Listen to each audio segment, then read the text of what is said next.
just gonna stick that right there. I'm surprised that's out of you. Well, welcome back to the Master of None podcast. If you don't remember, and I'm sure you don't because it's been almost a year to the point, to the dot, I believe, that my last episode of this podcast was with my good friend Wyatt Kenninger, and we discussed the implications of interdisciplinary policies and processes into secondary education, how it would benefit students leading into higher education and to further into careers. But this episode, I do not have a guest. It is just me today, and we are going to be discussing the issues surrounding student support services and how they are not inclusive towards students who do not identify as a traditional student. Also, please excuse any coughing or me having to take a second to breathe. I have been sick for the past week, and so please, I will try to cut out any hacking of the lung, but I may not be able to. Now, an issue that is brought up when discussing this kind of research is that there is no true definition of what is a traditional student, because there's a lot of things that could be considered a not traditional student. You could be a parent, you could just be a little bit of an older, someone who took a year off and came back to school. You could be someone who has an extreme disability. There's so many definitions that would classify someone as a non-traditional student that it's really hard to define what that means. So typically when I refer to someone as a non-traditional student, it is simply something that they would identify with. It's like a self-identification. Currently in the research that we are doing, that we have students self-identify themselves if they believe that they are non-traditional students, because there are just some things that students are gonna know about themselves that maybe would identify them as a non-traditional student, if someone may be neurodivergent or something like that. But moving on from that, just bear in mind that non-traditional students are a broad category of students. But the issue that we have is that student support services on campus and online currently are not always the most inclusive towards students who maybe need them but aren't able to use them. Specifically, what we kind of focused on with our research is students not having the time during the day to use these services that are available to other students, but because of different constraints like jobs and childcare or other things as well, students would be unable to access services like advising or career services or maybe tutoring services because they are not within the hours that they can access them. Let's start with the reigning thing. I'm sure everybody wants to know what percentage of students are non-traditional students, as I talked about it being such a large category. So according to the NCES, about 73% of students enrolled in higher education fit into that broad definition of being a non-traditional student. And this is also pulled from amghighered.com.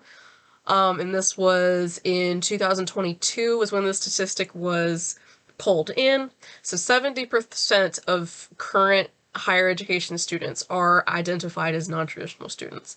That's a rather large chunk of students. And so you would think that with it being more than half of the student body in higher ed being non-traditional, it makes you think about how is the 30%-ish that's left considered traditional if it's more traditional to be non-traditional almost. But I suppose that's a question for another time. And then talking about the prevalence kind of, even like minimally non-traditional students, they are less likely than traditional students to attain a degree. So the ratio is going to be 52 to 64. 52% of students who are the non-traditional students are going to go off and get a degree, whereas the traditional students, 64%, are more likely to go off and get a degree. These non-traditional students are also far more likely than traditional students to have left school without a degree and without re-enrolling. That's 35% versus 22% respectively.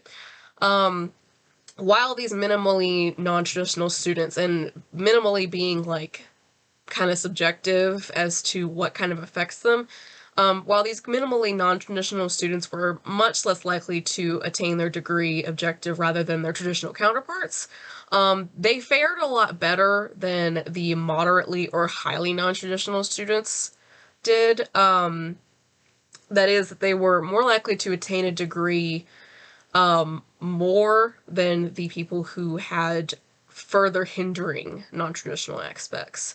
So it was 52% compared with 41 and compared with 33, respectively. And that comes from the NCES as well.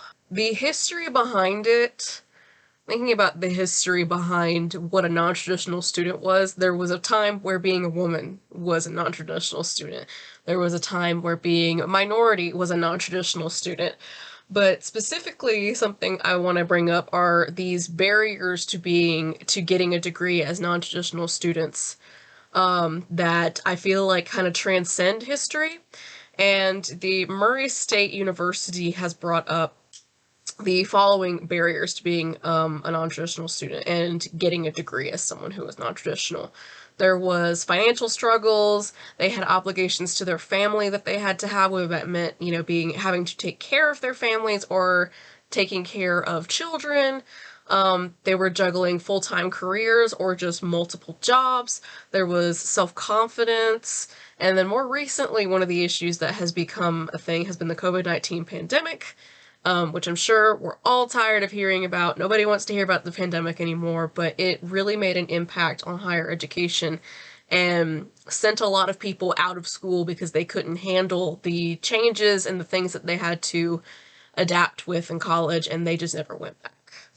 But that is kind of what Murray State University brought up as the barriers, and the history behind it is that a lot of things that were a barrier back then, meaning like in the mid-ish history when higher education became more inclusive towards like women and minorities and people who were of lower class, financially wise, but those issues kind of still exist, but in a more inclusiveness way.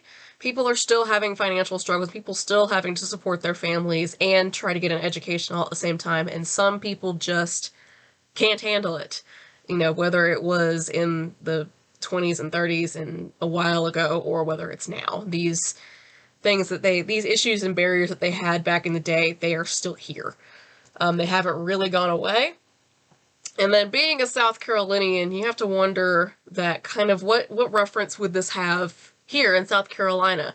You think about it and you don't know, too many people who are dropping out of school and not coming back.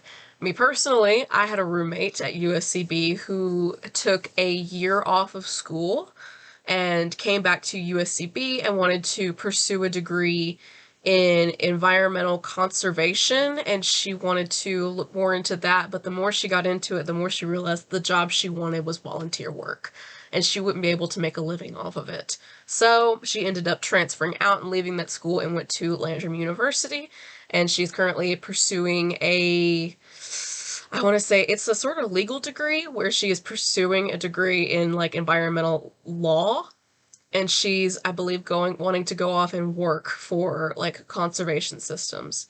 But she is an example that I feel of someone who was a non-traditional student. One of the barriers that she faced is that she felt like being somebody who was older and she was in a dorm full of 21-year-olds and she was someone that was about to turn 25, even that small age gap, she felt kind of isolated and didn't know who to talk to, didn't feel comfortable going to events, and it really kind of pushed her to want to go to a different school because of her non-traditional barrier that she had of the age gap that she had acquired from taking a few years off of school to work on herself. But here in South Carolina, the college populations are kind of declining, inducing new trends in higher education nationally and locally. So this comes from the Daily Gamecock. What they have said is that the percentage of college-age students is actually pursuing a college degree is on the decline across the United States, creating questions about the value of higher education that colleges, including South Carolina, must adapt to. Now, thinking about how this relates to non-traditional students, it is that these students who dropped out during the pandemic because they lost their value in higher education, this is kind of what we're seeing happening with people losing that value in higher education. what we're seeing is people are starting to see that, maybe the college degree isn't the only way that you can get to these lives that you want to live. And so the value in it is being lost. With non-traditional students, those who drop out and want to take a break maybe find their own ways without a degree and end up never coming back. So what the Daily Gamecock is kind of saying is that since 2011, of the fall, they saw more than 3 million students were lost, or about 17% of the overall student population just gone. In 2020, they found that there was a 3.29% decline year over year in enrolled post-secondary students in America, which the group characterized as the sharpest decline in enrollment since 1951. People are kind of starting to see that there was other paths to go to, especially in the pandemic era. There was other paths that they could do to get good money and be able to support themselves without a college degree. There was this idea of public distrust to an extent, and like public dissatisfaction with higher education, and it's kind of also fed into this shift of declining populations in colleges. Specifically, Samantha Moser, a PhD candidate in sociology at USC, she believes that college-age individuals are starting to analyze the costs and benefits of an investment as large as college. So for non-traditional students, these costs and these benefits and having to think about, is this a good investment for me? Is this a good investment for my family? Or is this something that I could eventually be able to use and get away with, pretty much? Get away with, that sounds pretty bad, but if it was something that would benefit them, and some non-traditional students are really on the fence about that. So being able to have those student support services in schools that maybe would be able to help them sit down and figure out if this was going to be a good investment for them, be able to help them find a career to go with their degree or find a path that's right for them. This is important to them. So these career services and advising services are really important to this kind of thing when they already aren't quite sure about higher education, and these non-traditional students are more likely to pull out and quit without these services and without the knowledge that there is a pathway to take with college. And then moving on to our possible solutions. There was something that I found really interesting in one of my favorite articles that I have found, that I loved it when I read it. I couldn't help sending it to a bunch of people that I knew that worked at schools, and I couldn't help showing it to my boss. I loved it so much when I found it.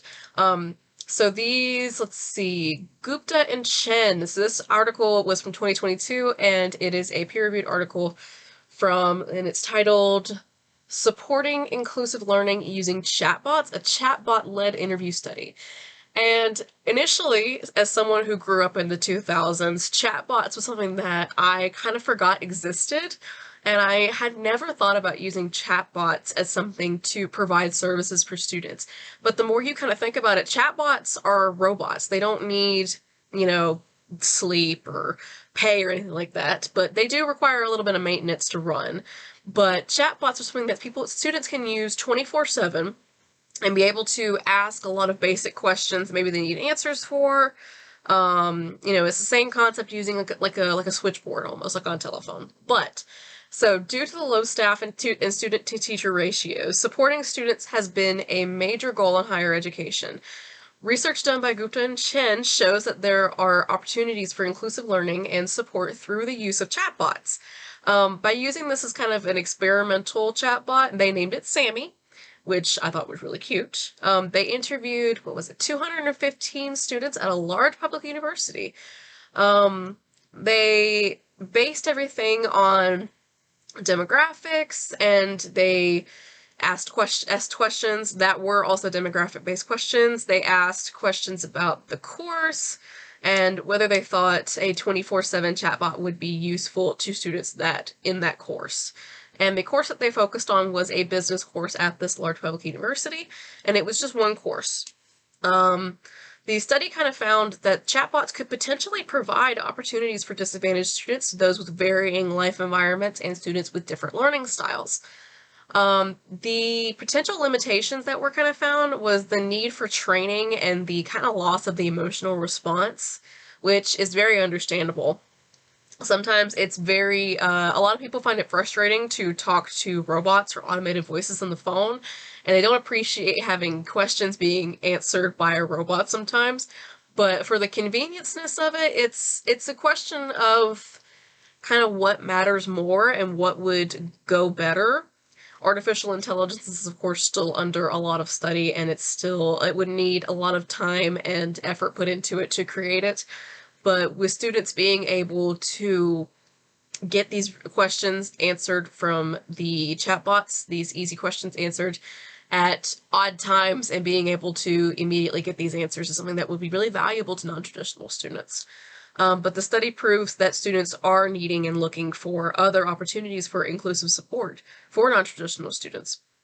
And the study also suggested a viable recommendation for schools to develop and implement at their own institutions. With the amount of coding classes that you could see at institutions, I'm sure there's a lot of schools who would have students who would love to take a crack at these chatbots. But another solution that I found with another resource that we found was a model of iterative member checking for inclusive equity center assessment research. This was from Burke, White, and Kulish. See, one of the quotes that I found from the article is, "We also found that confusion around learning outcomes causes emotional responses that negatively impact student perceptions of themselves, a college, and finding which was elucidated through our methodological approach." Bit of a complicated quote, but when you break it down, essentially means that, when you're confused about what you're supposed to be learning and what it's supposed to look like when the class is done, not a lot of learning that kind of takes place. Recently, in a reflection that I did for my class, talked about how students, we need to define what learning looks like to be able to make learning matter. It's not so much putting value on it. Well, it is, because, there should still be value in learning. But you also need to define what learning looks like. We have these learning outcomes in our syllabi that we have for each class that we take in high school, in higher education. We have these set, here's what you're supposed to have learned. Here's what your learning from this class is supposed to look like. Why doesn't it exist for colleges? Maybe. But the clarity of student learning outcomes, according to this study, can produce positive emotions toward learning experiences. And when these student learning outcomes are unclear, it produces frustration and confusion. I can personally attest to this. When it's unclear what I was supposed to have taken from this class, it is personally frustrating, and you're just like, this class was useless. And it's like, it was not useless. The class was not useless. You just weren't understanding what you're supposed to have taken from it. You may have taken the correct things from it, but you just don't know what they were. But it creates the negative emotion, and it bears more weight on students. Students expect these outcomes to be accessible and clear to them. Students, they notice when these expectations are not met. Research kind of showed that professors should also have proper answers as to why their class learning is useful. I remember when I was in high school, the very first teacher that I had that actually explained why algebra was useful and had a poster up on the classroom wall as to what jobs required you to be able to use algebra, at least on a weekly basis. There was a lot of jobs on that poster, and it was incredible to me because I had never had a teacher for these, it had been my 14 years in school, and I had never had a teacher once explain to me why math was useful to me, why I needed to learn it, or why someone needed to learn it. Now, granted, in high school, you don't believe that. You don't believe you need anything that you learn in high school. But especially here in college, where you take a lot of gen eds, and a lot of students don't understand why they're taking general education or why they're taking a butt ton of electives, it would be important for teachers to be able to, these faculty members who come up with these classes, I think part of the curriculum should be, a section where you explain why this information is necessary for students to learn.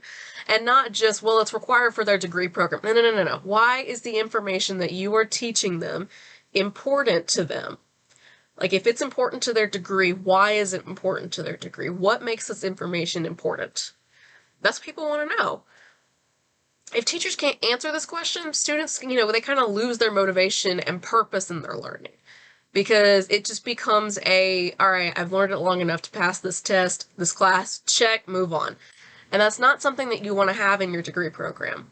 And that is something that I feel like a lot of people know. When you are unclear about stuff, you just try to get through it and move on because you don't want to deal with how this class is making you feel. So instead of confronting it and figuring out how to fix it, you just get through it and move on. It's a negative thing. It shouldn't be happening. It doesn't need to happen. And all that needs to happen to fix it is to provide more clarity on these learning outcomes and on the purpose of this information.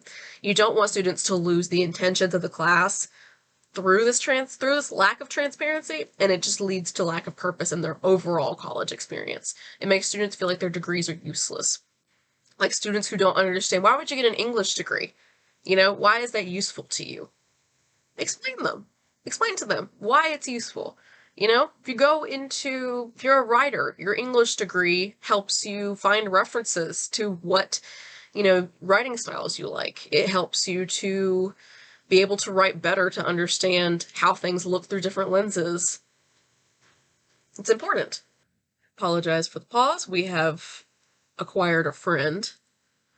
So the last article I wanted to talk about is this article called Beyond the Numbers, Qualitative Analysis of Open-Ended Responses for Identifying Student Success Behaviors. We discussed learning outcomes and how non-traditional students might enjoy having learning outcomes to be able to understand what they are supposed to be getting out of these degrees that they are putting themselves through and not sure how it's supposed to benefit them, and how having services available to them would be having easier available services to them would make it easier for them to understand how this degree is supposed to help them and what they can get from it. Learning outcomes would be helpful to them to help them understand what they're supposed to be getting from their classes and what they could be getting from their schools. But there is no set of indicators for what indicates student success. And so schools don't really have an understanding of what it looks like when a student is succeeding. There might be, okay, the student has an A, so they're obviously succeeding, and the student success has obviously, done their job. Well, have they? But this research revealed two big indicators of student success. Professor interactions that occur within the classroom are important to them, along with student-faculty interactions that occur outside of the classroom. Students show that they feel limited in their access to their faculty and their degree fields and want more guidance and more instruction from them. The research suggests that early intervention programs would benefit students by fixing their confusion and lostness at the beginning of their college years rather than letting them carry on themselves and make the crucial choices that they may regret. So, professor interactions that occur in the classroom, and then student-faculty interactions outside of the classroom. So professor interactions in the classroom is a big indicator of their success, is if there are positive interactions and if students feel like that they are getting the guidance and intervention and instruction from their professors in the classroom, feel like their professors are paying attention to them. And then outside of the classroom, maybe this could be like office hours or just seeing professors on campus for other interactions and being able to feel like they can approach them easier, in terms of what they might need from them. Sorry, I know the cat is horribly distracting, but she is insanely needy and she will get very mad if I stop petting her. But the research suggesting that early intervention programs will benefit students, there are currently early intervention programs in place for students, but sometimes the early intervention programs don't go much as far as indicating to an advisor, hey, the student has an F in this class, reach out to them, which is helpful in some instances, but it can go further than that. It can go much further than that. If professors understood what behavior to look for and what to look for in students in the classroom and in office hours and be able to better interact with them and to know what they're looking for in students, the student is withdrawn. They're not talking. They are putting their head down more in class. These are behaviors that would indicate that this student might be struggling with something, and you'd be able to catch these confusions and frustrations or other problems that may need addressing so that these students don't fall in the cracks and don't make choices that they might regret, like leaving. But being a non-traditional student can be insanely difficult. It's something that needs to be addressed, and non-traditional students should be able to have access to these services that other students have access to that makes them successful. You would think that just being able to graduate would be a show of success, but to me, a show of success from student support services, from universities, from professors, from staff would be a student who graduates and holds on to all of their alma mater merchandise, who gets a really nice frame for their degree, who goes out and talks about their program and their school to everybody that will listen. Students who are so satisfied with their college careers, no matter the background that they came from. I think that is a true show of success from all of these universities, from these institutions, is students who come out with a very positive view of higher education, because right now the view of higher education is not that positive. So being able to see students who finally see the value, who maybe started with no value in higher education, were just there because their parents told them to be there, or because someone said you need to go back to school, and so they did, and weren't sure why they were there. If they come out of it happy as can be, they were involved on campus, and they are always head to toe in merchandise, and they're at all the sports games, or maybe not, it's just not their thing. But the students who come out happy as can be with their college experience in this day and age, that's a show of success in student support services, if they felt supported by their institutions. But yeah, thank you so much for watching this episode of Master of None podcast. Be sure you reach out to your student support services if you ever need anything. And be sure to, talk to your university if you need extra assistance with something, or if you need extra assistance outside of the proper hours. There's probably always somebody who wants to help you out. I know my advisor used to meet with me at 7 p.m. and that was really late in the day. So, thank you so much for listening.